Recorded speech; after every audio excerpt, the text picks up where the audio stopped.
ফুল আৰু কচুৰে বনালোঁ চিকেনৰ ৰেচিপি। আপোনালোকক শ্বেয়াৰ কৰিছোঁ কেনেকৈ বনালোঁ। খাবলৈ খুব ভাল হৈছে, আপোনালোকেও ট্ৰাই কৰিব।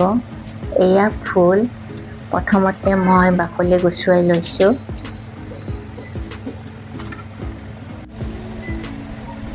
কচুকেইটাও বাকলি গুচুৱাই ল'ম।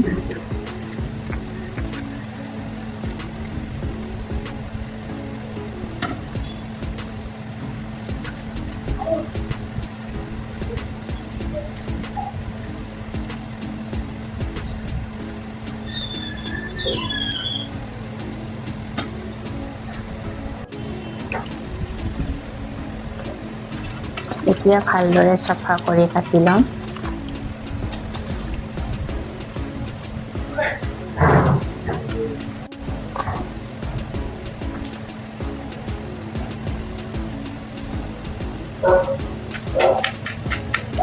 বেছি সৰুও নহয়, বেছি ডাঙৰো নহয়, মিডিয়াম সাইজ কৰি কাটি লৈছোঁ।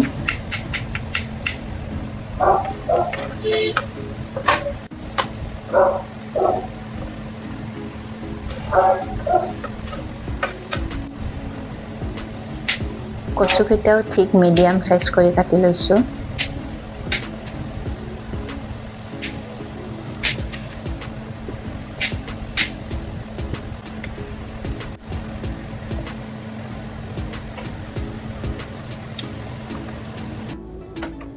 এতিয়া গেছত কেৰাহীটো উঠাই দিছোঁ।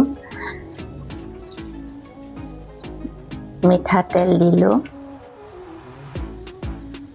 ইয়াত তেজপাত, জিৰা, শুকান জলকীয়া, লং, ইলাচি আছে। অকণমান দালচেনিও দিছোঁ। তাৰপিছত পিঁয়াজ দিলোঁ। পিঁয়াজখিনি ব্ৰাউন কালাৰ কৰি ভাজি ল'ম। পিঁয়াজখিনিৰ লগতে নিমখখিনি দিছোঁ। পিঁয়াজখিনি সোনকালে গেলিবৰ কাৰণে খুব ভালকৈ পিঁয়াজখিনি মজি যায়। পিঁয়াজ সদায় মাংসৰ নিমখ দি ভাজিলে ভাল হয়। এয়া চিকেন 1/2 কিলো লৈছোঁ।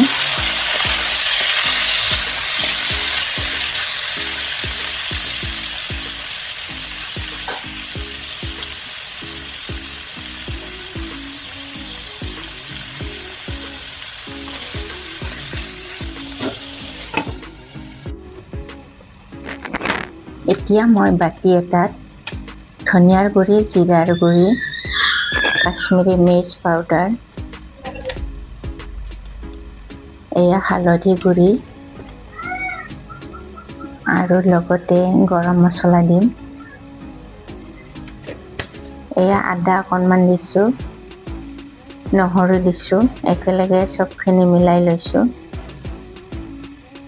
অকণমান পানী দিছোঁ, ভালদৰে মিক্স কৰি ল'ম। এইদৰে মাংসৰ মছলাটো ল'লে জ্বলি নাযায় মছলাটো।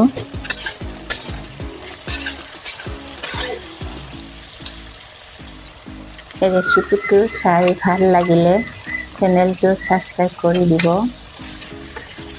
লাইক কৰিব, কমেণ্ট কৰিব। আপোনালোকে ক'ৰ পৰা চাইছে কমেণ্টত জনাব।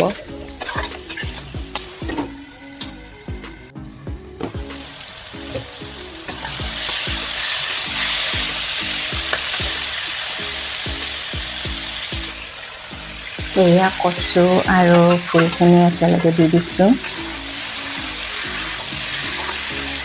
এতিয়া মই 10 মিনিট মিডিয়াম ফ্লেমত ভাজি ল'ম।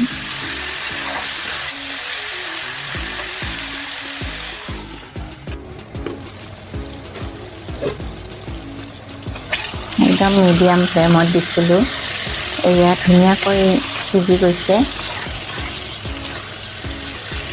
কচু আৰু ফুল ধুনীয়াকৈ সিজিছে।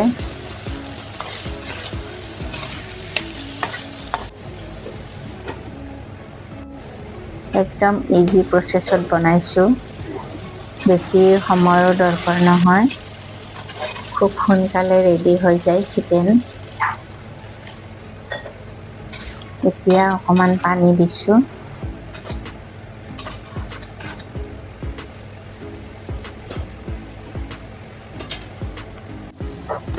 এতিয়া মই 10 মিনিট সময় ৰাখিছোঁ।